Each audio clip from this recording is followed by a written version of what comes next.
नमस्कार, मी पंजाब डक. आज आहे 2 जुलै 2025 आणि माझ्या सोयाबीनच्या शेतामध्ये आणि या ठिकाणी सोयाबीन खुरपणी चालू आहे.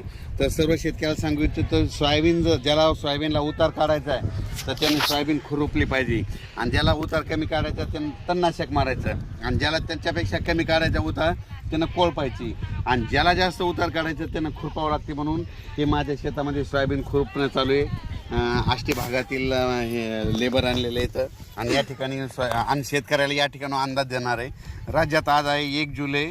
1, 2, 3 जुलै दरम्यान राज्यात भाग बदलत पूर्व विदर्भ, पश्चिम विदर्भ आणि मराठवाड्यामध्ये 6 आणि 5 11 जिल्ह्यात पूर्व आणि पश्चिम विदर्भ भाग बदलत पाऊस पडणार आहे. मराठवाड्यात देखील पडणार आहे.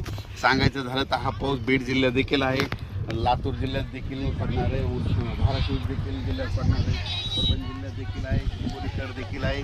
म्हणून हा अंदाज आहे.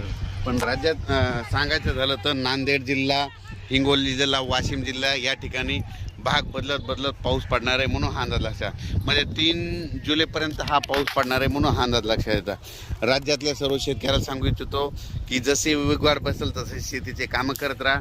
पाऊस दररोजच पडत राहणार आहे, म्हणजे एकदम असा बंद काही होणार नाही. म्हणून सर्व शेतकऱ्यांनी हा अंदाज लक्षात घ्यायचा.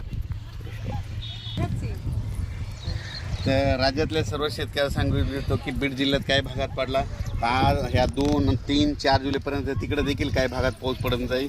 त्याच्यानंतर नगर जिल्ह्यात देखील आज बऱ्याच ठिकाणी पाऊस पडत जाईल. म्हणजे सांगायचं झालं तर पाऊस दररोजच वेगवेगळ्या भागात पडणार आहे. सर्वदूर असं सगळीकडे सारखा पडणार नाही, भाग बदलत पडणार आहे. म्हणून हा अंदाज लक्षात यायचा. आणि त्याच्यानंतर 5, 6 जुलै 7 आणि 8च्या दरम्यान एकदा पावसाचं वातावरण राहणार आहे. पण सगळ्यात वरून राज्याची कृपा फक्त विदर्भावर जास्त, म्हणजे विदर्भात 6 आणि 5 11 जिल्ह्यामध्ये मात्र तिकडल्या भागामध्ये चांगला पाऊस पडणार आहे. म्हणजे हे सांगायचं झालं तर. आणि आपल्या मराठवाड्यामध्ये काय होणार की दररोज वेगवेगळ्या भागात दररोज भाग बदलत पडणार आहे. कोणाचं पीक काही जाणार नाही, म्हणून हा अंदाज लक्षात घ्यायचा. आणि अचानक वातावरणात बदल झाला तर लगेच एक मेसेज दिले जाईल. आणि हे मी माझं सोयाबीनचं क्षेत्र आहे, कंप्लीट अचानक 22 दिवस झाले. तर पाहू शकता हे कसं पीक आलेलं आहे. आणि या ठिकाणून खुरपणी चालू आहे. खुरपणी केल्याच्यानंतर काय होतं, उतार येतो. आणि तुम्हाला सांगतो ही पाहू शकता सोयाबीन अशी आळी आली, त्याच्यामुळे म्हणलो चांगलं एक कीटकनाशक मारा. ही पानं खाणारी आळी आहे.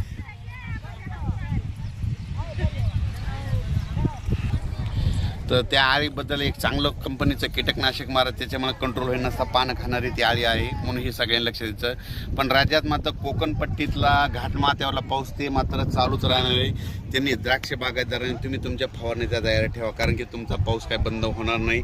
आणि राज्यात मात्र मराठवाड्यातला आणि पूर्व विदर्भ आणि पश्चिम विदर्भ ह्या भागात देखील पाऊस असणारच आहे. म्हणजे 3-4 जुलैपर्यंत दररोज वेगवेगळ्या भागात पाऊस पडणार आहे. एकदम काय बंद होणार नाही, त्याच्यामुळे काही चिंता करायची गरज नाही. पण राज्यात सगळ्यात जास्त वरून राज्याची कृपा फक्त विदर्भावर जास्त आहे. म्हणजे 6 आणि 5 11 जिल्ह्यामध्ये पाऊस चालूच राहणार आहे. त्यांना एक विनंती की तुम्ही जसं वेळ भेटेल तुम्ही तसे वापसा झाली तशी तुम्ही तुमच्या पेरणी करा. धन्यवाद.